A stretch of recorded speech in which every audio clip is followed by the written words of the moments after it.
In today's video, I'm going to teach you how to edit a card in your PayPal account. Whether you're updating your debit card number or adding a new card, I'll guide you through the process with clear, step-by-step instructions.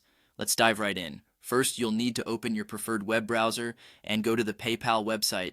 The easiest way to do this is by typing www.paypal.com into your browser's address bar and hitting enter. Once there, make sure to log into your PayPal account using your credentials. If you haven't saved your password, you'll need it to proceed. Ensuring you're securely logged in is crucial as you'll be accessing your financial details. Once logged into your account, you'll be directed to the main summary page. Here, look for an option that says Add Card or Bank.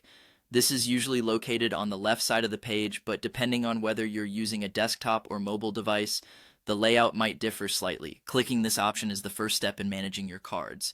Next, after you've clicked Add Card or Bank, navigate to the option that says Link a Credit Card. Pay close attention here as PayPal allows you to link both bank accounts and credit or debit cards. For today's task, make sure you select the option for a credit card even if you're adding a debit card. The process is much the same for both.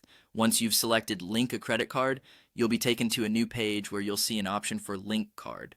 Clicking this brings you to the page where you can input all your card information. Here, you will need to carefully enter all required details, including your card number, expiration date, and the security code on the back of your card. It's crucial to ensure all details are correctly entered to avoid any future issues when using PayPal. After you've entered your card details, double-check everything. It's easy to mistype a number, and an incorrect entry can mean having to repeat the process. Once you've confirmed that all the information is correct, look for a button that allows you to save or confirm the card details. Clicking this will link your new card to your PayPal account. Following these steps, your card should now be successfully added or updated. It's always a good idea to do a quick check by returning to your account summary page to see if the changes have been applied. If everything looks good, you're done. If any issues arise, PayPal's customer support is usually quite responsive. Don't hesitate to reach out to them for assistance. Thanks for watching this tutorial on how to edit your card details in your PayPal account. I hope you found it helpful and straightforward. See you in the next video.